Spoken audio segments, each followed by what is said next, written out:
Me coube hoje fazer vamos dizer, um resumo, né? Porque não dá para a gente falar tudo em tão pouco tempo e nem numa vida inteira sobre antroposofia.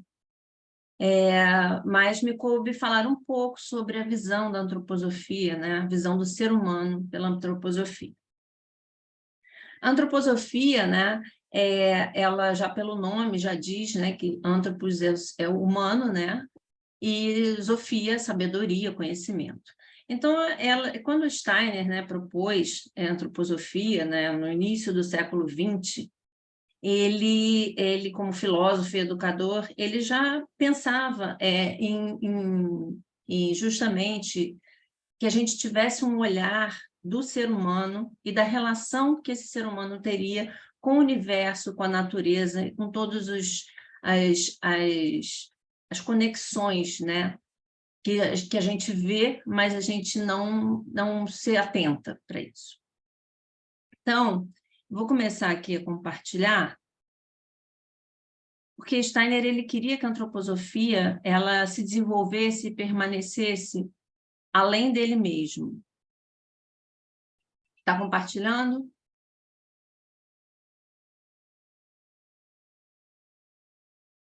Sim, só não tem modo apresentação, Gladys. Isso, vou botar agora. Era só para saber se estava dando para ver.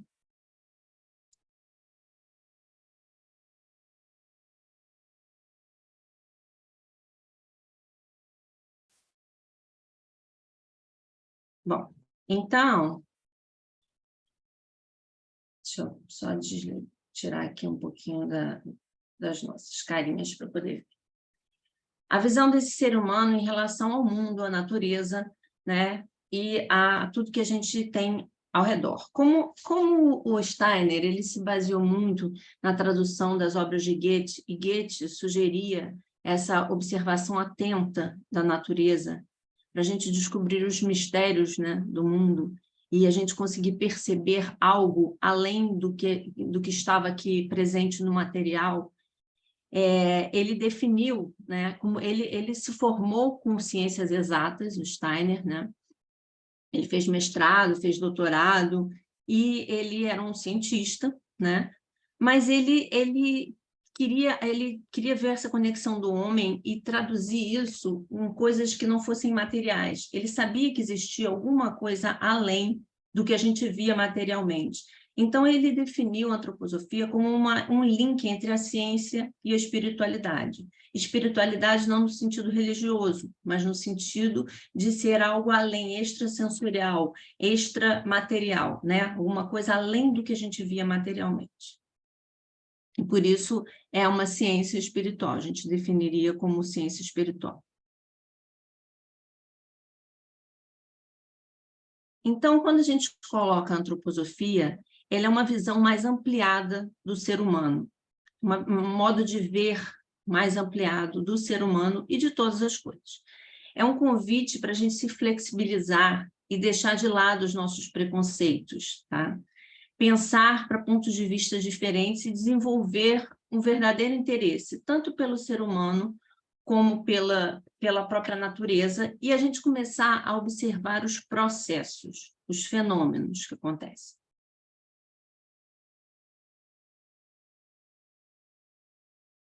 Bom, diante disso, a gente tem mais de uma definição, né, de uma visão do que é o ser humano. A primeira visão que o Steiner sugere que a gente tenha é do ser humano como um microcosmos dentro desse universo, desse macrocosmos. Então, contendo em si não apenas os elementos materiais, né, que contém a nossa matéria, que já são, né, se a gente for observar, né, o ser humano é praticamente uma tabela periódica inteira, ele tem os elementos da natureza dentro de si, mas isso constitui a sua parte física. O ser humano ele também tem, além disso, essa porção espiritual que contém dentro do universo, né? E aí essa porção espiritual seria o que é extramaterial. Então, o ser humano como um microcosmos dentro de todo esse macrocosmo é uma forma de ver o ser humano, porque ele é um ser diferente dos outros seres, nesse sentido, onde ele pode se refletir e ter consciência de que ele é um ser separado do restante, mas que, ao mesmo tempo, ele está integrado a todo o universo. Ele pode refletir a partir daí e ele pode tirar, assim, refletir sobre o que ele faz, pensar sobre quem ele é, o que ele veio fazer nesse mundo, né? E nenhum outro ser, além do ser humano, tem essa capacidade. Então, o ser humano tem alguma coisa de diferente, mas alguma coisa que também o aproxima desse universo, né? Que é extramaterialmente.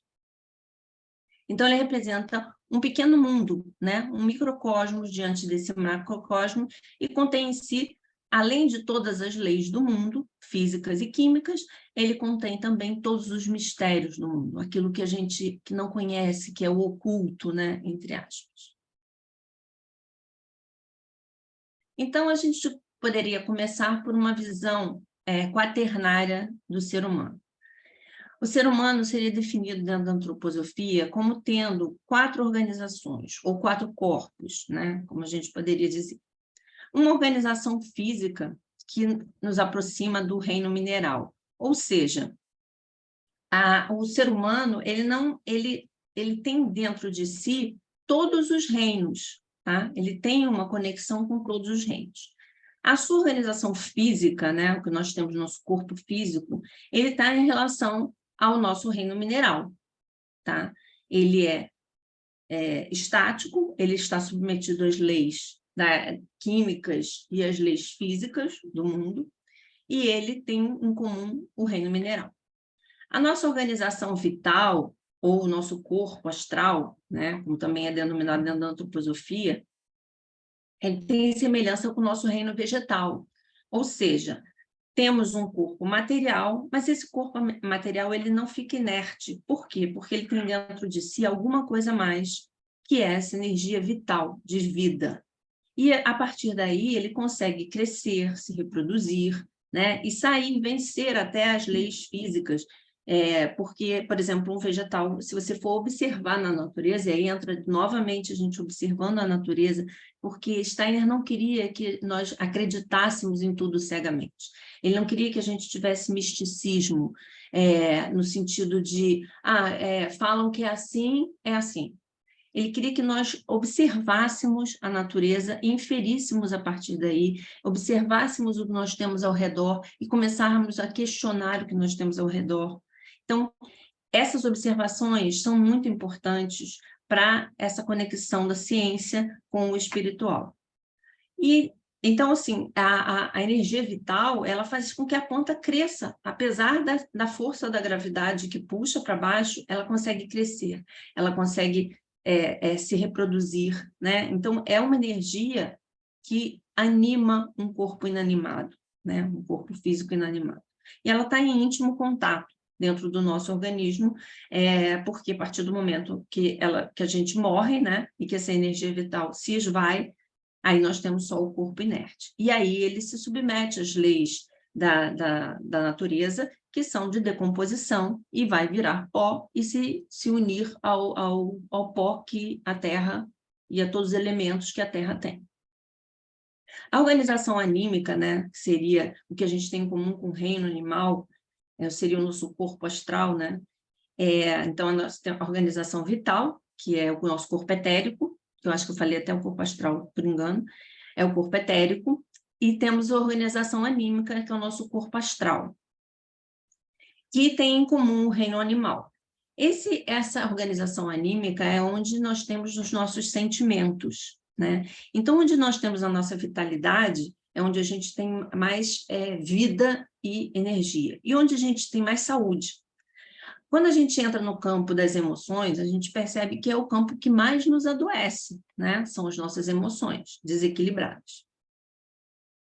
Então, a gente precisa, dentro disso daí, os animais, eles têm uma certa consciência que os rege, você pode ver que eles se movem por instintos, né? Eles sabem se eles podem ou não podem comer uma determinada fruta, se ela é ou não é venenosa, eles se regem em grupo, grupalmente, né? As abelhas, elas atuam todas juntos fazendo as mesmas coisas, as formigas. Então, eles têm um gerenciamento grupal, é alguma coisa que atua de fora para dentro, mas atua, existe um gerenciamento, né? Mas tem as emoções, tem os sentimentos, os animais eles se afeiçoam, eles têm agressividade, eles têm o território deles que eles têm que dominar, eles têm os prazeres, né? Então, é o campo onde a gente vê simpatia, antipatia e todos os sentimentos. E aí, a gente fala assim, se nós fôssemos olhar como se fôssemos uma carruagem, né? A gente teria a carruagem, o corpo físico, e o que animaria, né, essa carruagem dentro do que fosse puxado pelos cavalos, né? Então, esses cavalos seriam os nossos sentimentos, essa nossa organização anímica. Mas para a gente não ficar parado com aquela carruagem, né, com os cavalos pastando a hora que querem, ou saíssem desembestados a hora que querem, a gente precisava de um cocheiro, né? E esse cocheiro é o que veio a ser a nossa organização do eu, que é o que nos faz pertencer ao reino hominal. Então, quando ele está presente e ele pode organizar os demais corpos, ou seja, ele consegue organizar esses sentimentos, essas reações, todos esses prazeres que nós temos em comum com o reino animal, quando ele consegue gerenciar que nós que a gente adquira ritmo na nossa vida para a gente favorecer a nossa organização vital, e a gente consegue, com isso, favorecer o nosso corpo físico, ele já está gerenciando tudo de forma equilibrada. Então, essa é uma das maneiras, né, de descrever o ser humano, sugerida pela antroposofia.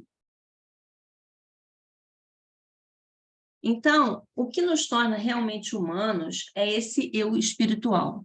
E o que seria esse eu espiritual? Esse eu espiritual é, assim, fazendo uma analogia, é como se a gente tivesse um oceano, que seria o espírito superior, a sabedoria superior, Deus, sabedoria do universo, o cosmos. Aí tem várias linguagens para definir, né?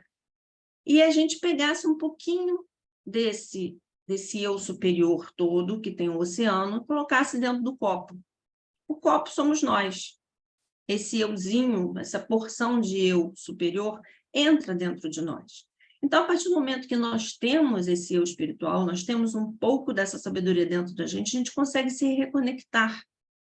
E aí, a partir disso, a gente se individualizou, e a gente se individualiza, mas a gente tem capacidade de ter essa autoconsciência, de saber que existe um mundo lá fora e existe um mundo interior, existe um mundo externo, um mundo interno.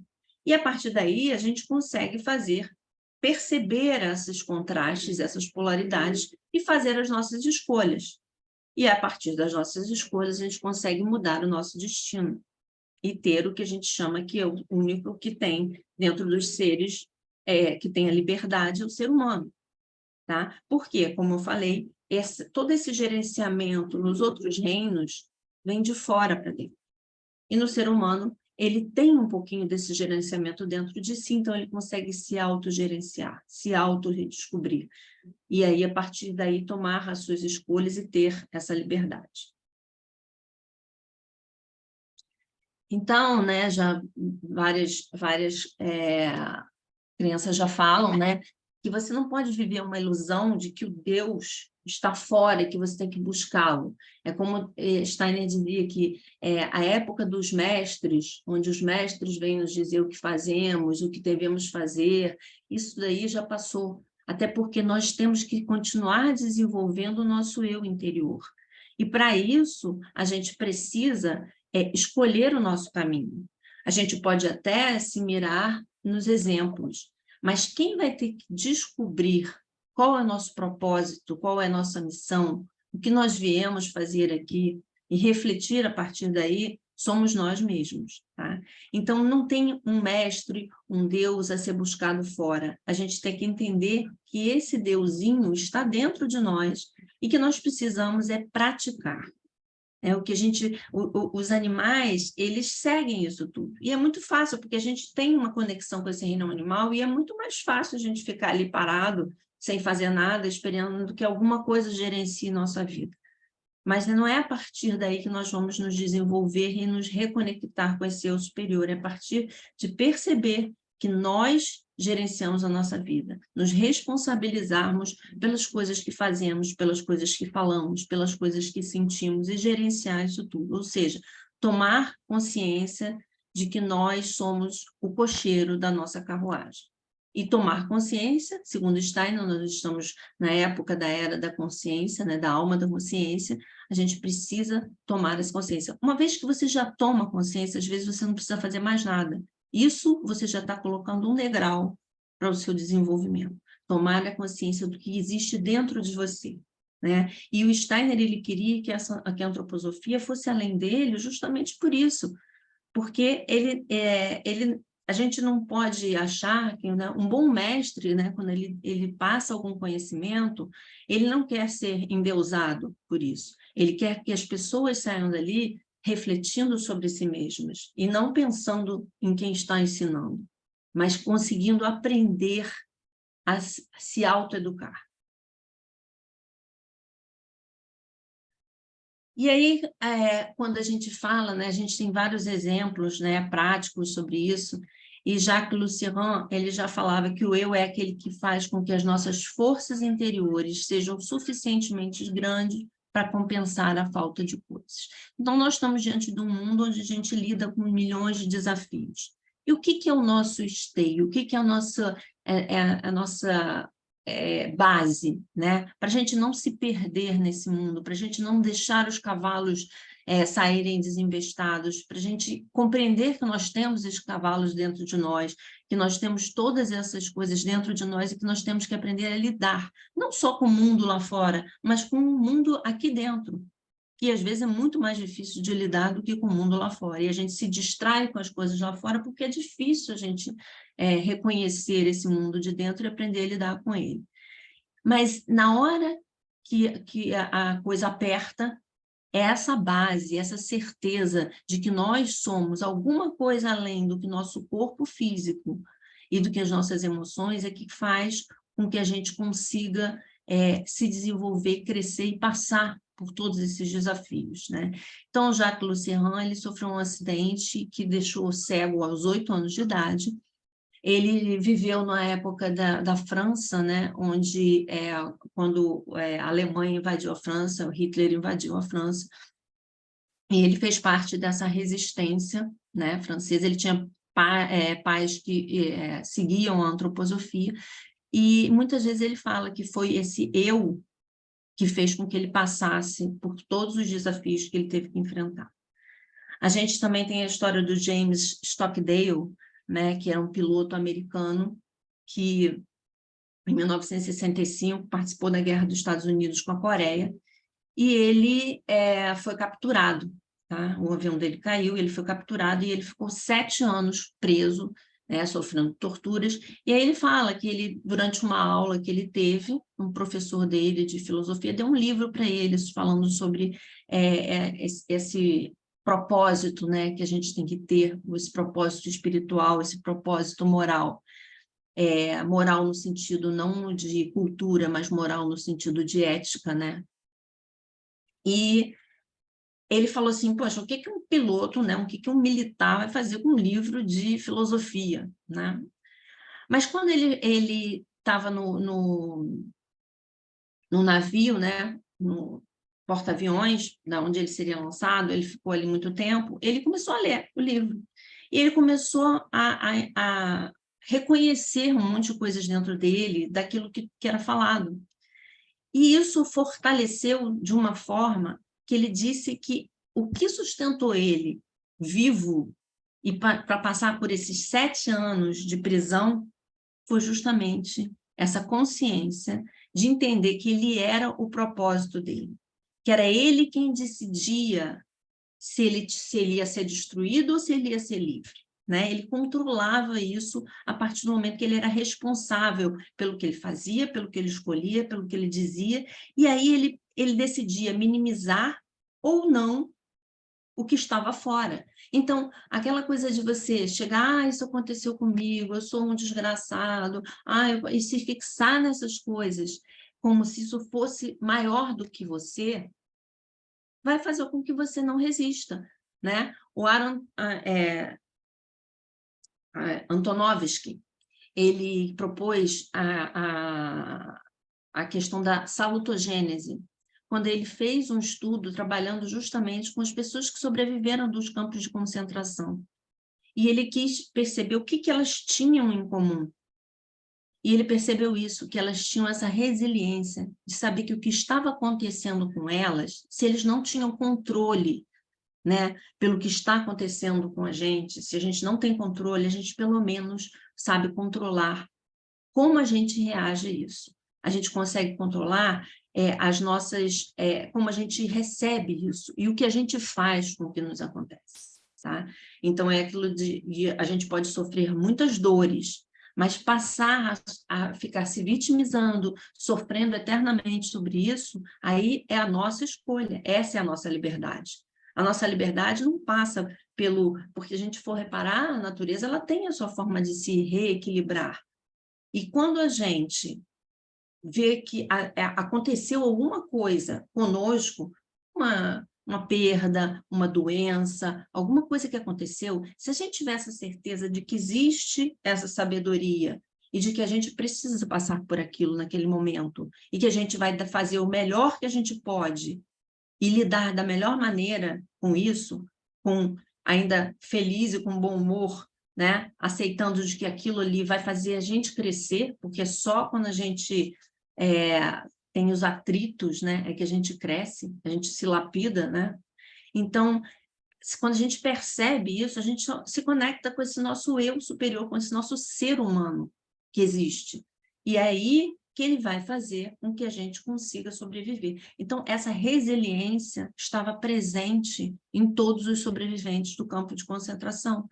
E aí, a partir do momento, ele descobriu que essa resiliência poderia criar salutogênese, gerar saúde para o nosso corpo físico, para todos os nossos corpos, os corpos de emoção, os corpos físicos, né, a nossa vitalidade, e por isso poderia fazer a gente sobreviver a qualquer desafio.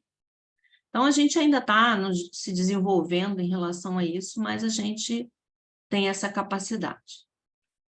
Então, a gente tem que entender que as nossas relações com os outros, seres humanos, e com toda essa estrutura planetária que nós temos, ela faz parte, né, do nosso desenvolvimento.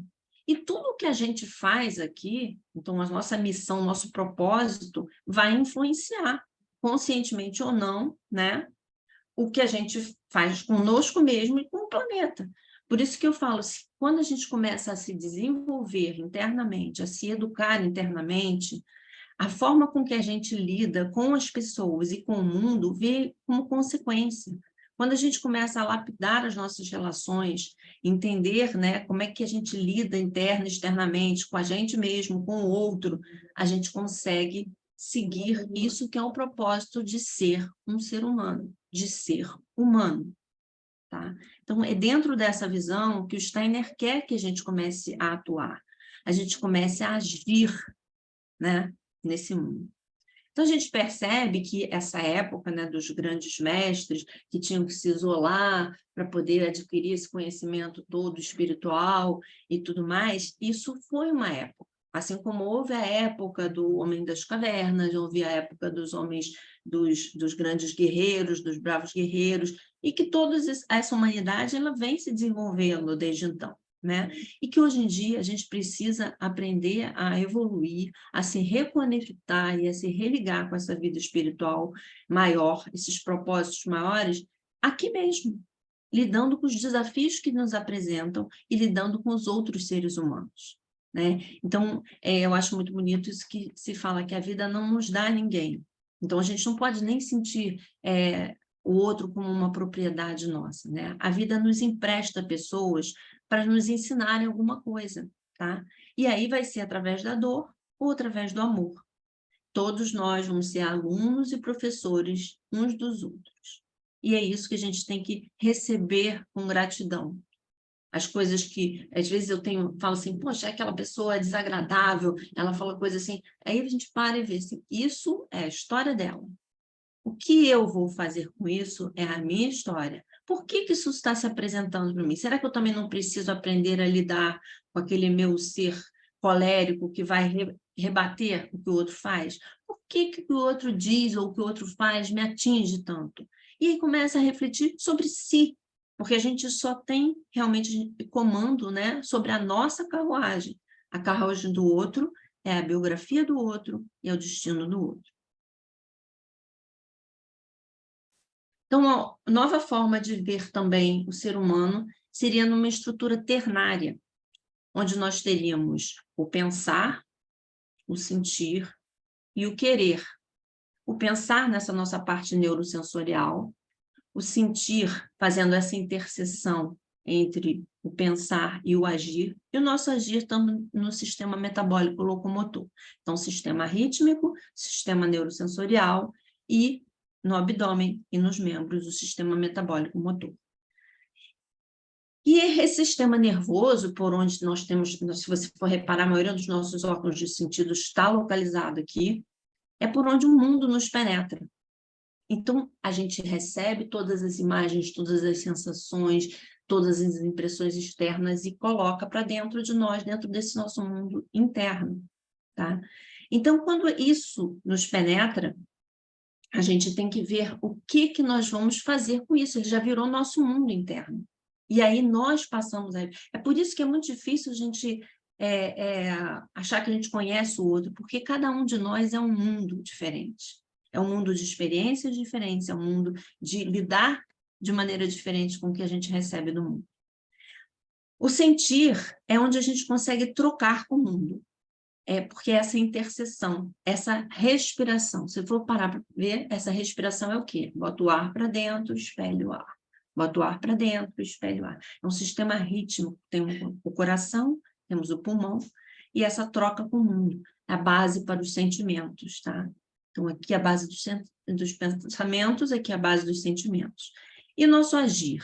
O nosso agir é onde a gente vai para o mundo.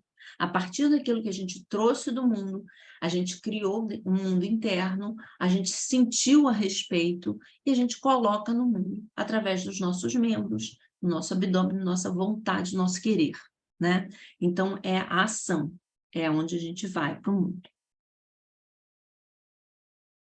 Dentro dessa visão também trimembrada do ser humano, de pensar, sentir, querer, né, ou agir, a gente tem aquilo que nos adoece, né?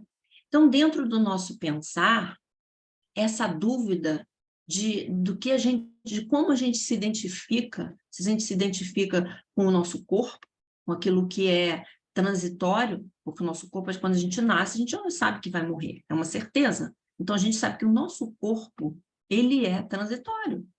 Se você lida bem, inclusive com as coisas que são desagradáveis, né? Ou se você eu costumo dizer, eu sempre espero pelo melhor, me preparando para o pior. Então, por exemplo, estou dando essa aula, pode ser que dê uma pane na máquina, eu já penso sempre nisso. E aí, como é que eu vou lidar com isso? Então, assim, claro que eu espero que tudo corra bem, mas eu sempre tenho que pensar, e se não correr? Como é que eu vou lidar com isso? O que nós vamos fazer? Eu vou rir disso, eu vou brincar, a gente vai começar a conversar, porque não tem mais como projetar, mas eu vou dar um jeito.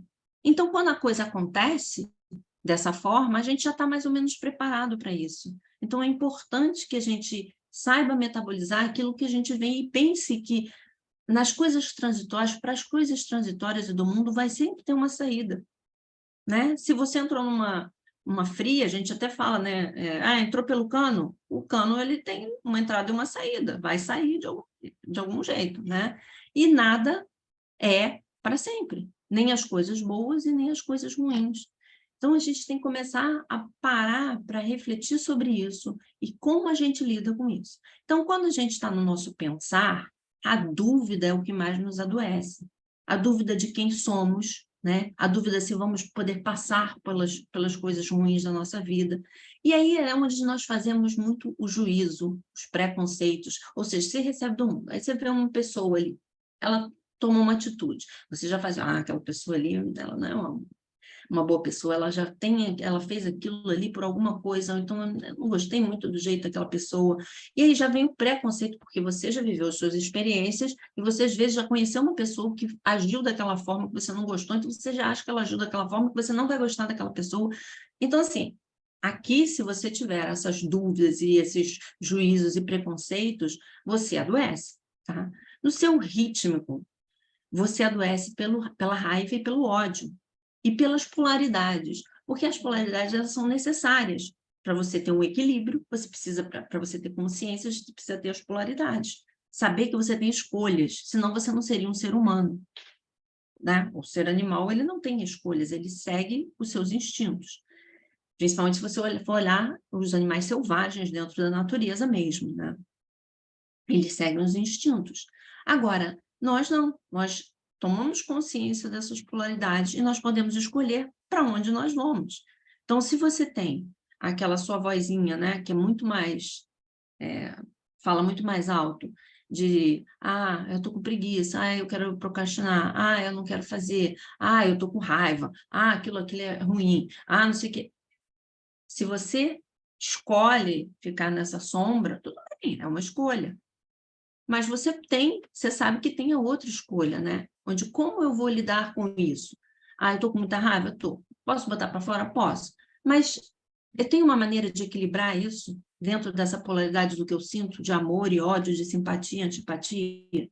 Então, o processo de cura da dúvida, quando a gente está no pensar, é a confiança. Essa confiança de que nós somos mais do que nós aparentamos aqui. Né? De que nós temos essa conexão do nosso euzinho inferior, aquele pouquinho de oceano que entrou aqui, mas que ele é esse oceano gigante, de superior, de toda essa sabedoria universal. Tá? Então, essa confiança é que vai ser a nossa base para a gente poder passar por todas essas provas ou esses desafios do mundo, né? E aí adquirir equanimidade. Equanimidade é quando você não faz juízo, nem tem preconceitos, você recebe do mundo e você vê aquilo sem julgar. Então, você vê um lápis, aí você já sabe, já se denomina, né? Lápis, eu aprendi que é para escrever. Não, você recebe aquilo do mundo e fala, isso é uma estrutura de madeira, de madeira já está inferindo, né? Uma estrutura assim, alongada, e você faz essa imagem dentro de si, tentando não julgar, não ter preconceitos, porque aí você consegue se curar de muita coisa com essa equanimidade, tá? Quando você está no seu modo do sentir, você consegue se curar através do amor e do equilíbrio, de você não estar nem numa polaridade nem na outra. Então, esses extremos de assim, aquilo ali é maravilhoso, eu adoro aquela pessoa, estou super apaixonado, você não vê os defeitos da pessoa. Então, assim, todas as paixões, sejam elas para achar que tudo é maravilhoso ou para achar que tudo é péssimo, são polaridades que não vão ser muito sadias. O ideal é você entender que não existe nem esse extremo de tudo é lindo, tudo é maravilhoso, e nem esse extremo de tudo é péssimo. Como você vai ver, como vou lidar com o que eu acho péssimo, mas eu também não vou chegar e ficar achando que tudo é maravilhoso, porque é o equilíbrio que me mantém são, e não as polaridades. Tá? Então, através do amor, nós, como seres humanos, viemos aqui para transformar tudo que a gente ganhou de sabedoria, né, desse euzinho, e de poder, nós temos o poder de transformar, o poder de criar, igual o poder universal, também temos nossa parte disso daí, a gente banhar isso de amor. Quando a gente reconecta com todo esse eu superior, com esse eu de sabedoria, a gente entende que ele é amor. E quando a gente banha as nossas atitudes com amor, quando a gente banha os nossos conceitos com amor, e a gente utiliza, né, o nosso poder e utiliza a nossa sabedoria com amorosidade, a gente tem capacidade de crescer, de transformar o mundo, de deixar a nossa marca nesse mundo, de cumprir a nossa missão, que é estar nesse mundo. Que é para isso, para a gente conseguir banhar de amor qualquer coisa que a gente faça. Então, Steiner já dizia, conhecimento verdadeiro de si só é dado ao ser humano quando ele desenvolve interesse afetuoso para com os outros, o amor. Conhecimento verdadeiro do mundo, o ser humano só alcança quando procura compreender o seu próprio ser. Então, aquela respiração de você ter que entrar dentro de si para você conhecer o que está fora. E aí, mais uma forma de ver o mundo, a gente tem os temperamentos, né? Porque o ser humano, isso já desde Hipócrates, né, foi descrito os temperamentos humanos. A gente sabe que dentro de nós, cada um é diferente, né? Nós temos todos esses 4 temperamentos que foram descritos dentro da antroposofia, só que geralmente tem um que sobressai. E a partir do momento que ele sobressai, todos eles têm as suas qualidades e os seus defeitos, né? A partir do momento que nós temos um temperamento que sobressai, a nossa missão é fazer o quê? Entender quais são as qualidades, quais são os defeitos e fazer com que as qualidades sejam aproveitadas e que os defeitos sejam minimizados através desse processo que é de autorreflexão e de autocontrole e de ser o cocheiro da nossa carruagem, tá? Então, a gente tem aquele sanguíneo, né? O sanguíneo é aquele que está ligado ao elemento ar, que ele transita entre céu e terra, né? E ele está para lá e para cá, mas ele é muito inconstante. Ele não se atém a nada, né? Então, ele é aquele que tem as asinhas no pé, né? O Mercúrio, que vai e volta. E a Mercúrio era dado a permissão de ir ao inferno, né? E aos céus, falar com os deuses. O deus do inferno e o deus do céu. Então, ele transita. Então, é aquele que faz tudo, tem muitos interesses, é bem diversificado, mas ele é inconstante também. É difícil pegar. Ele é igual o ar, é difícil pegar. O colérico é aquele que ele faz as coisas e gosta de fazer bem, e gosta de tudo certo, e gosta das coisas que tenham, sabe, ele tem um sentido de como é que eu vou dizer? De que a coisa ocorra da maneira correta, muito grande, tá? Mas, para isso, ele se revolta com muita facilidade com qualquer coisa que não esteja dentro do que ele acha que é correto, né? Ele tem muita competição, tanto interna quanto externa. E aí, ele tem aquela necessidade de controle, de mandar nas coisas, de que as coisas sejam como ele quer. Então, o risco dele é a tirania, né? De querer mandar em tudo e de que tudo aconteça de acordo com a sua vontade. Já o melancólico é aquele que se aprofunda demais em tudo. Ele se aprofunda em todas as coisas, ele estuda muito bem, ele quer conhecer a fundo tudo, mas ele se aprofunda tanto que ele às vezes não consegue ver, levantar a cabeça e ver a beleza e ver as coisas boas que existem ao redor, né? Então, o risco do melancólico é ele se deprimir. A gente vê que tanto o melancólico quanto o colérico, eles têm saudade daquele mundo espiritual superior. Eles não se conformam muito de estar aqui no mundo. O sanguíneo, ele está aqui, ele faz tudo, ele está aqui, ele está até adaptado, né, dentro disso. O colérico, não, ele está revoltado, ele queria que as coisas fossem éticas e como é lá no mundo superior. É por isso que ele é tão, né, tem essa cólera. O melancólico também tem uma tristeza incrível de que, ai, meu Deus, eu não sou mais naquele mundo, que era um mundo onde todas as coisas eram perfeitas, onde havia toda a sabedoria e tal. Então, ele se aprofunda demais, mas ele também ele quer realmente se aprofundar tanto que ele tem o conhecimento sobre as coisas e que ele faça as coisas, mas corre o risco de se deprimir porque ele entra muito dentro da terra, né? O colérico é no fogo, assim como o sanguíneo é no ar. Então, o fogo, né, aquela coisa que pega e tem poder até de destruir tudo, né? Mas ele também aquece. E nós temos o fleumático, que até eu esqueci do U aqui, mas é fleumático, que é aquele que lida mais com a água. Ele está assim, dentro da água, naquela coisa, naquela fluidez, mas ele é aquele que, para ele tá bom se ele tiver uma boa rede, uma boa comida, ele não se afeta demais, mas ele faz as coisas muito bem feitas também. Ele está sempre observando tudo. Por isso que ele consegue encontrar as melhores saídas para tudo, porque ele não é aquele distraído como é o sanguíneo. ele olha, ele observa tudo ao redor, então ele consegue ter as melhores saídas para todos os desafios. O risco dele é a acomodação, porque como ele gosta de uma boa refeição, de uma boa cama, ele pode entrar dentro dessa preguiça. Então, todos nós temos esses 4 temperamentos, mas se a gente se conhecer, olhar para dentro de si, vai perceber que um esses temperamentos sobressai. E aí a gente vê o que tem de bom nesse temperamento que eu possa dar força para isso. E o que tem de ruim nesse temperamento que eu tenho que minimizar para eu não me perder e não cair dentro do risco que existe da gente cair na nossa sombra interna, né? Então, esses são os 4 temperamentos. E a gente pode, se a gente for olhar, né, dentro das fases, né, etárias, a gente pode ver a criança, o adolescente, o adulto e o idoso. A criança é aquela o quê? Que não para quieta, que está sempre para um lugar para o outro, mas está sempre feliz, está sempre sociável, está sempre para lá e para cá e tudo. Ela tem um componente mais sanguíneo.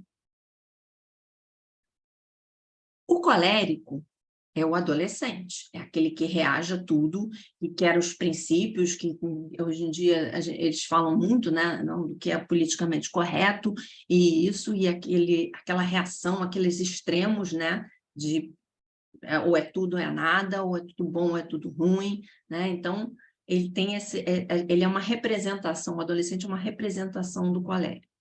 O adulto já entra naquela fase mais melancólica, onde ele aprende a lidar com tudo, ele já está numa fase mais calma, ele já consegue observar, inferir, tirar, e saber como vai lidar com uma coisa, com a outra, né?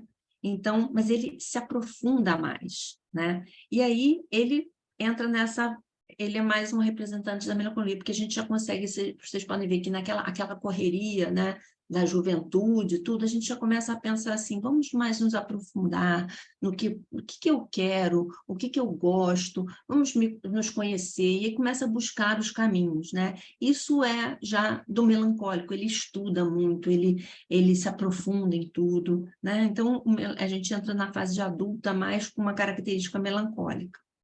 E o idoso já é aquele mais fleumático, né?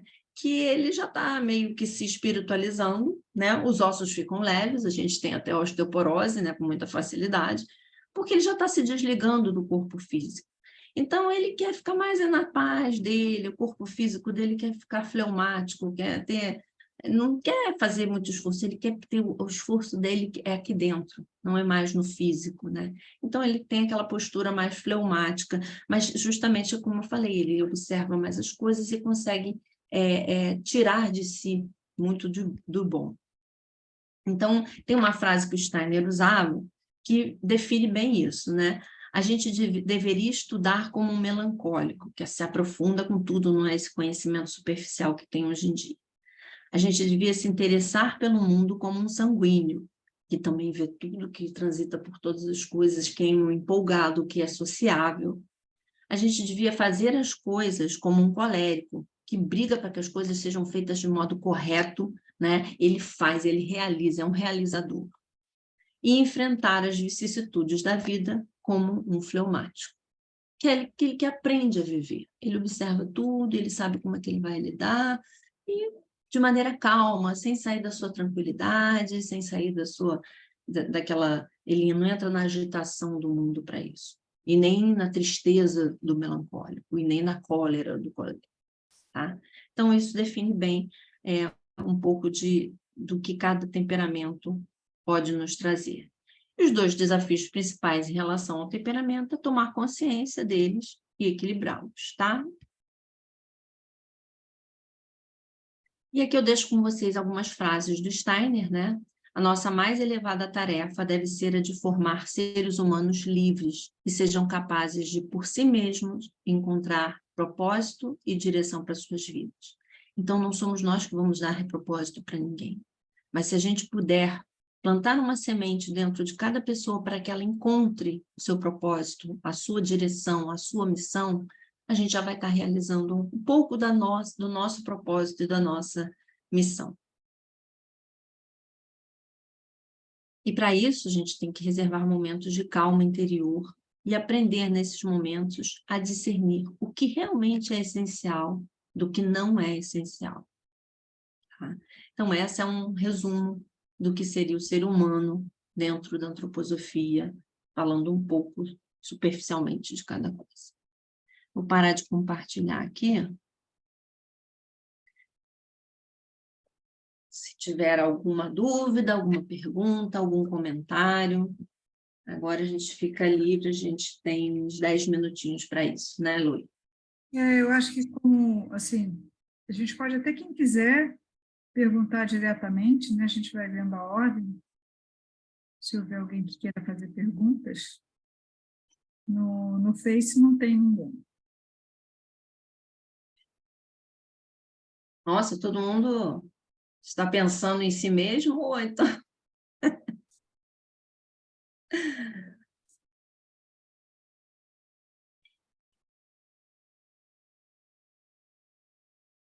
Eu vi aqui tem um comentário, só agradecer.